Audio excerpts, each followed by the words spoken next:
Ghana earned $5.2 billion from gold exports in the first 4 months of 2025. This is 76% higher than the earnings during the same period last year. Hi, good people of Africa, the name is Vedashi. Today I'm on Ghanaians right now. At Ghana, guess what? It is believed that in the year 2025, the first 4 months or the first quarter of 2025, Ghana earned $5.2 billion US from gold exports. And it says to be 76.4% higher than the earnings they did during the same period in 2024. That is impressive. Big shout outs to Ghanaian government and big shout outs to the good people of Ghana for making this huge milestone. That is beautiful. Well, nicely done. Well, this one came in and says Ghana's economy to boom this than ever as the country regains its gold from foreign companies. Exactly. Now, man says Ghana's economy is going to boom right now since the country have now gained access to its foreign companies who are in the mining sector, okay? Well, this one also says Ghanaians made a right decision by voting out the previous government that wrecked the economy, making life miserable for the average Ghanaian. The current government is on the right path of economic development. Nigerians should emulate Ghanaians and vote out Tinubu. Well, an African right there, or should I say Ghanaian right there, saying that was a great call from Ghanaians when they voted out the old government due to his belief that they were incompetent, doing a lot of wrong things and red national records. Okay, he's saying that they were costing Ghana so much, but this new government, they are doing great, and he believes and urging Nigerians to also vote better when they also get to the polls. Okay, that is his take though. Now, see this. So by Grok there, AI2 on X, it actually explained the whole issue. It says the claim of $5.2 billion in Ghana's gold export for January to April 2025 seems inaccurate. Credible sources report small-scale gold exports at $2.7 billion for the period.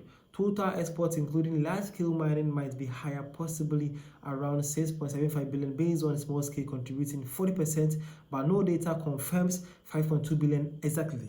The 76% growth claims align with trends, but the specific figure appears to be an error or misinterpretation.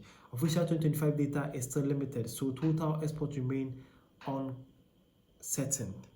Okay, so the group is actually out there saying that, well, the $5.2 billion claim by the African thousand people, he says it's a little bit outrageous.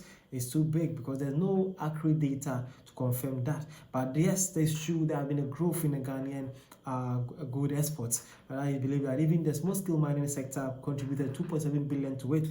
And they say that grossly it was somewhere around $6.75 billion if you are to take grossly based on how the small scale factors have growth, which they had 40% in the growth of the Ghana exports of gold. So he believed that, well, no accurate data for the $5.2 billion, but surely the Ghana gold sector have boomed and is actually picking out right now. That is what they are saying though. And again, this one says Gold Coast for a reason. Love my Ghanaian brothers and sisters. Charlie Adewich Una for Nigeria. That is a Nigerian right there. He's saying that is it, the Gold Coast for a reason. Ghana is attempted to be called Gold Coast in the early 1950s, okay, when the Europeans actually landed in Africa and they got to the coast of Ghana. They noticed that Ghana is a land of many golds. Yeah, so Nigerian brother is out there very happy for Ghanaians. Again, this one says the future is promising. The Ghanaian right there, Imani saying the Ghanaian future is promising. And lastly, this one says gold should never be exported. That is real currency right there. Exchanging gold for the USD is foolishness. An African right there, he is saying that gold should never be exported. Gold is a real currency. The dollar is just paper. If you're exporting your goods, it's a useless deal. Another African right there saying that, well, to me, it is a great, it's right though, saying that it's actually 100% right. But right now, the US dollar has been made as the the mother of all currencies in the world right now. So it's not actually bad when they are also investing more of it, but they also need to store more of their goods too. I would say 50-50 will be okay to stabilize the economy and also back their currency with more goods. Will not be bad though. But hey, how more can we do or say right now? This is what the government believes in doing. They are doing that. The people give them the mandate to, but hopefully they get to know that the gold is actually real value as by the saying, and they get to store more to back the Ghanaian currency. That is the most important thing out there. But for now, there is some good news happening in Ghana right now, and I was here to share with you, my African people, to let you guys know what is happening in the continent and how fascinating some other African countries are growing and the pace they are growing with. Thank you for your time.